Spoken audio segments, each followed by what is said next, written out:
Shakespeare, the English playwright, poet, and actor, was born in 1564. He was a master of drama, an inventor of words, and arguably the most famous writer of all time. He was responsible for 36 plays and 154 sonnets, and left a legacy of brilliance and humor, a deep sensitivity to human emotions, and a richness to our language. William Shakespeare was born on April 23, 1564, in Stratford-on-Avon, to John and Mary Shakespeare.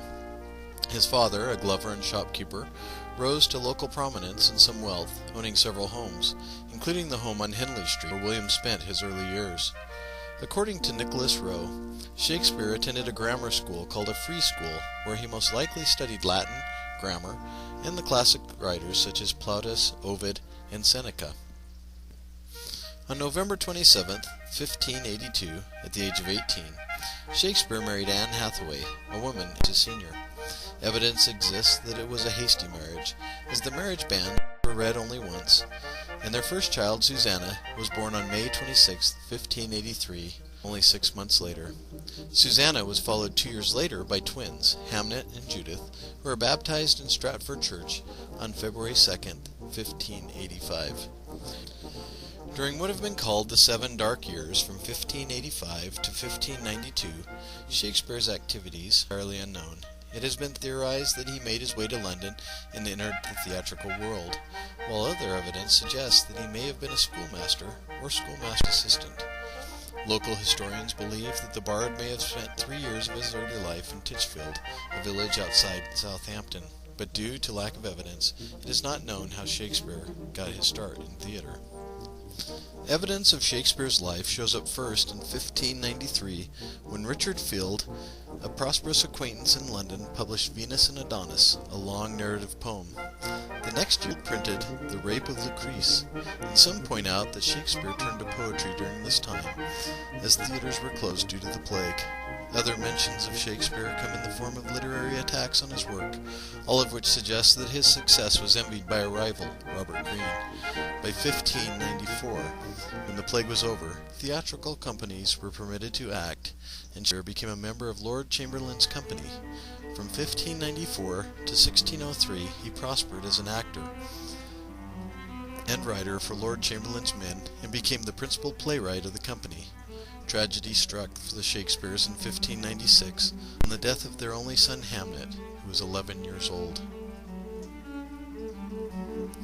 In 1599, the Globe Theatre was designed and constructed for Lord Chamberlain's men by Cuthbert Burbage. Shakespeare was a part owner, along with Burbage, his brother, and 4 other actors, and it is surmised that much of his wealth came from his shares in the Globe.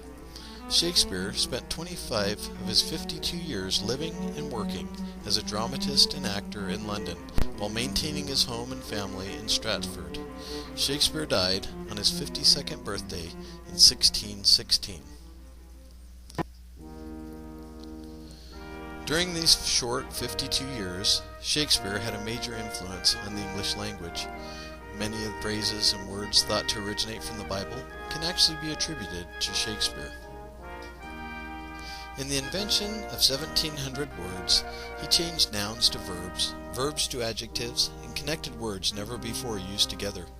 He also added prefixes and suffixes to words, as well as coming up with entirely new words for his works. Words such as eyeball, deafening, laughable, and gloomy can all be laid at his door. He also invented common phrases such as all of a sudden, all's well that ends well, dead as a doornail, eaten out of house and home, and as luck would have it.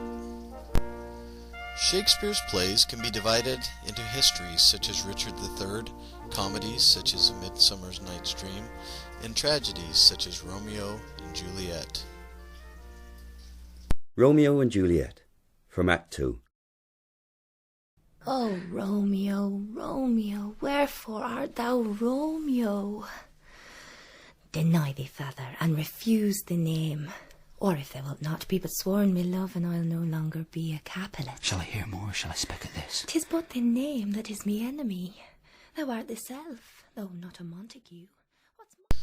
It would be impossible to list all of his accomplishments and the influence Shakespeare has exerted on our language and culture, but no other individual has had as large an impact on the English language. His plays have been translated into every living language and are performed often than those of any other playwright.